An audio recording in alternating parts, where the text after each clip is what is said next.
Hello everyone, welcome to Dhawan computer study point. आज हमारी सी language की क्लास 16th है। इससे पहले हम टोटल सी लैंग्वेज की 15 क्लासेस कंप्लीट कर चुके हैं।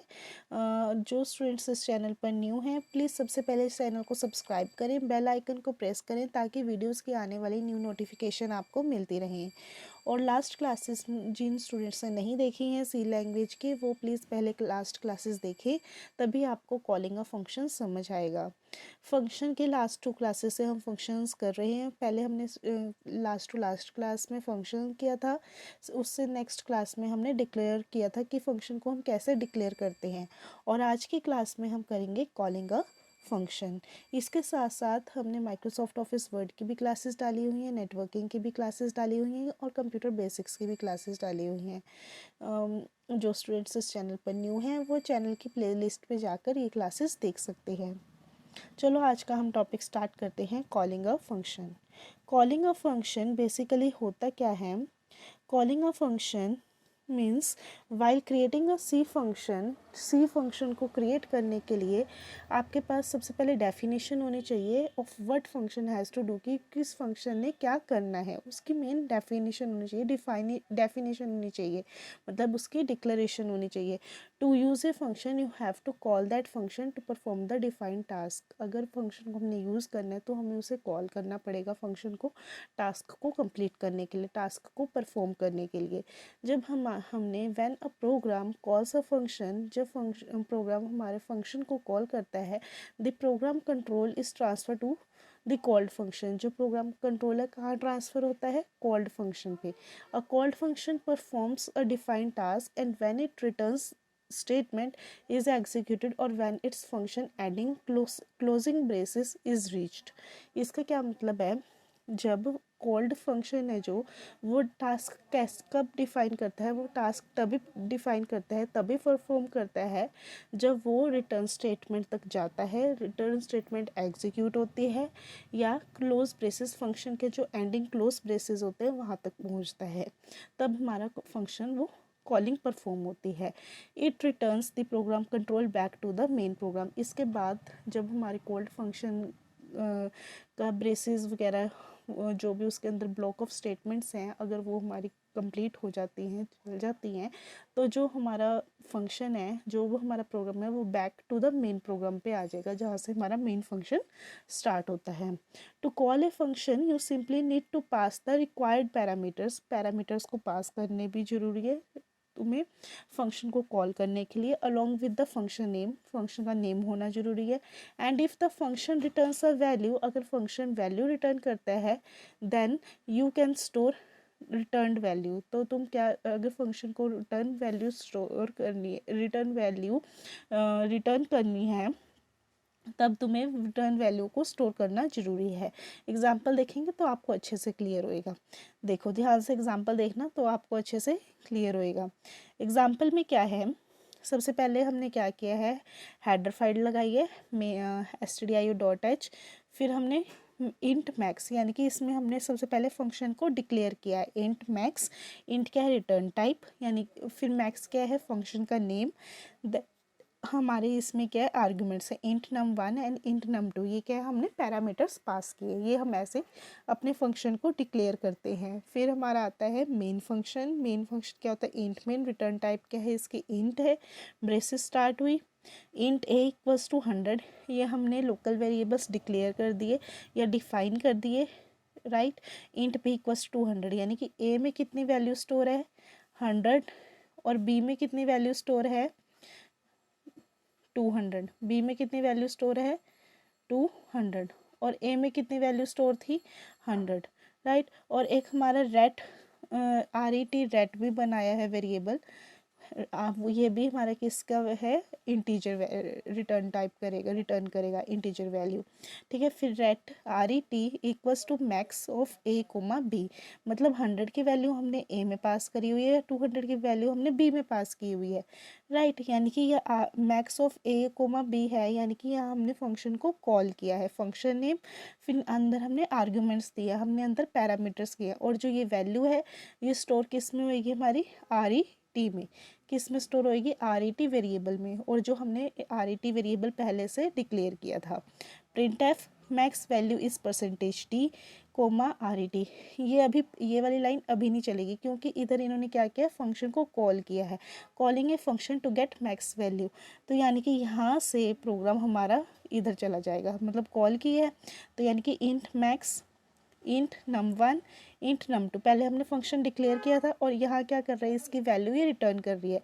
यानी कि जो ए की वैल्यू है वो किस में जाएगी, num1 में, और जो बी की वैल्यू है वो किस में जाएगी, num2 में, राइट। यानी कि function returning the max between two numbers, right. फिर ब्रेसेस स्टार्ट हुई, इंट रिजल्ट, रिजल्ट हमने एक वेरिएबल डिक्लेयर किया है, राइट। फिर उसके बाद इफ़ num1 में कितनी वैल्यू थी, num1 में, यानी कि ए की वैल्यू किस में आई थी हमारी, ए की वैल्यू किस में आई थी, num1 में, और बी की वैल्यू किस में आई थी, num2 में। यानी कि ए की वैल्यू जब num1 में आई थी तो num1 में कौन सी वैल्यू स्टोर हुई, 100, और num2 में कौन सी वैल्यू स्टोर हुई, 200। मीन्स num1 में कितनी वैल्यू हुई, 100, और num2 में कितनी वैल्यू स्टोर हुई, 200। तो 100 इज़ ग्रेटर देन 200, कंडीशन होगी false. 100 is not greater than 200, condition होगी फॉल्स, यानी कि इफ़ वाली स्टेटमेंट नहीं चलेगी। तो else result equals to num2 में कितनी वैल्यू स्टोर थी, 200 किस में स्टोर होगी, रिजल्ट में, और रिटर्न कर दिया उसने लास्ट में, रिटर्न रिजल्ट को कर दिया, रिजल्ट को रिटर्न कर दिया। फिर जो ये रिटर्न किया है रिजल्ट को, ये वापस हमारी किधर जाएगी, इधर। यानी कि कौन से फंक्शन से हमारी वैल्यू रिटर्न हो के आई थी, max of a comma b, यानी कि max of num1 comma num2, max function की वैल्यू थी, किस क्या आई है, रिटर्न होके रिजल्ट आई है। तो रिजल्ट की वैल्यू किस में स्टोर हो जाएगी, आर ई टी में, किस में स्टोर हो जाएगी, आर ई टी में। आर ई टी में स्टोर होने के बाद, तो आर ई टी में स्टोर होने के बाद max value is percentage t comma r e t में कितनी वैल्यू थी, 200। तो 200 आपकी यहाँ प्रिंट हो जाएगी, फिर रिटर्न 0। यानी कि we have kept max along with main and compile the source code while running the final executable it would produce the following result, max value is 200। अब इसमें आपके इस पूरे प्रोग्राम में आपकी डिक्लेरेशन भी हो गई है, फंक्शन को हम कॉल कैसे करते हैं वो हो गया है, और हमने फंक्शन को डिफाइन कैसे किया है वो हो गया कि कैसे वो रिटर्न करती है वैल्यूज़। सबसे पहले num1 और num2 हमने फंक्शन डिक्लेयर किया। सेकेंड वन इज़ हमने यहाँ फंक्शन कॉल किया, फंक्शन कॉल करने के बाद जो इनकी वैल्यूज़ थी वो num1 और num2 में आ गई।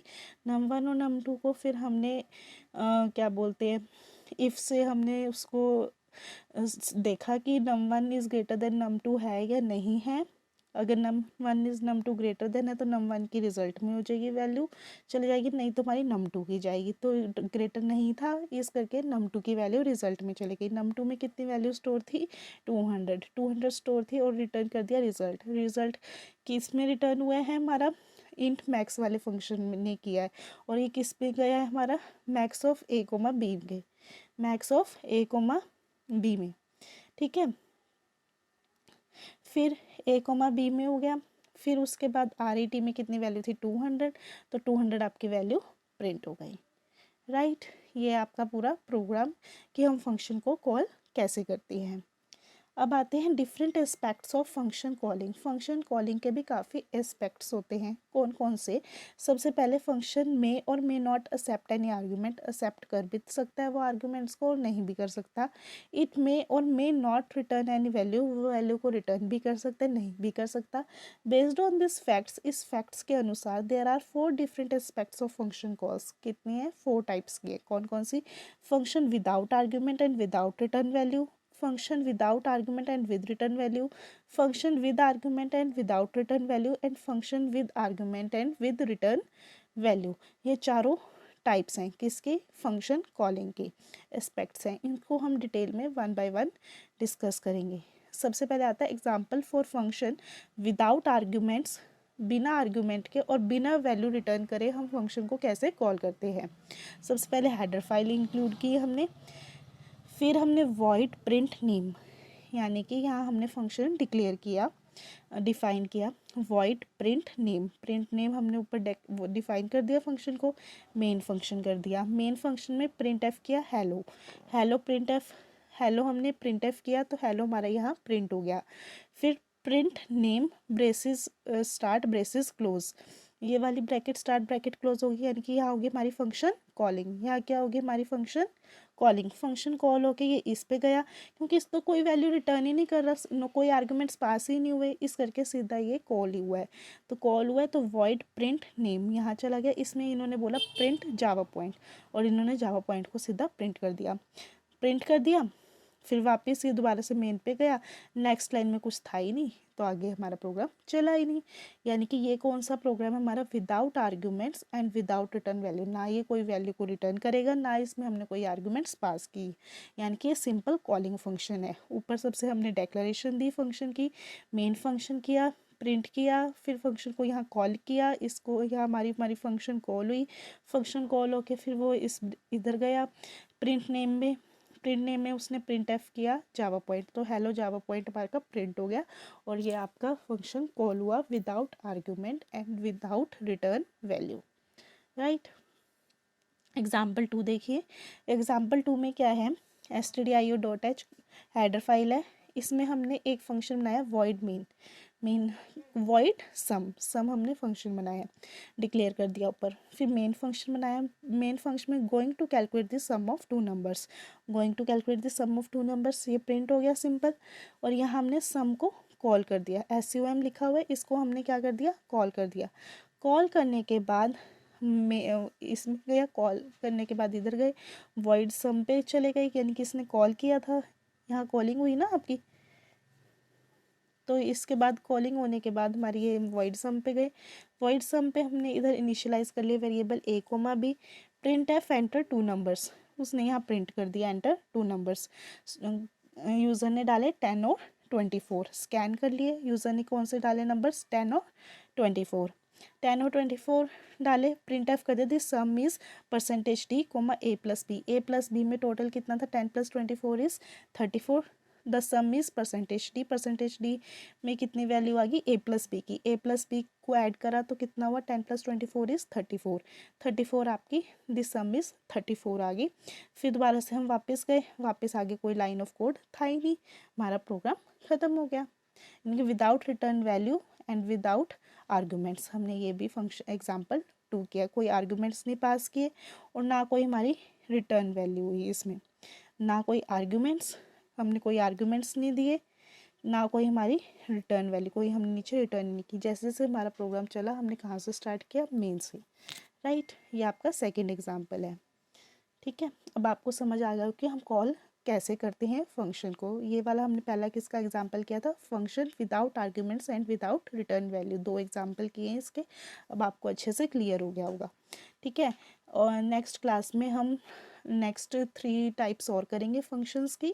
नेक्स्ट ये वाली without arguments and with return value, with arguments and without return value, and with arguments and with return value, ये हम नेक्स्ट क्लास में करेंगे। अब तक के लिए आज इतना ही।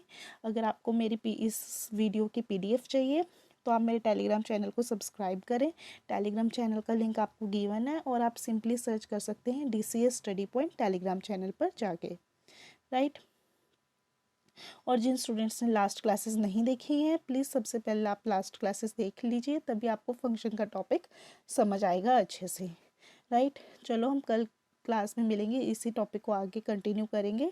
आज के लिए इतना ही। अगर आपको मेरी वीडियो अच्छी लगे प्लीज़ लाइक करें, कमेंट करें, शेयर करें अपने फ्रेंड्स के साथ, और सब्सक्राइब करना ना भूलें। और जिन स्टूडेंट्स ने अभी तक चैनल को सब्सक्राइब नहीं किए हैं, वीडियोज़ देख रहे हैं, प्लीज़ सबसे पहले आप चैनल को सब्सक्राइब करें, ताकि आने वाली न्यू वीडियोज़ की नोटिफिकेशन आपको मिलती रहे। Thank you.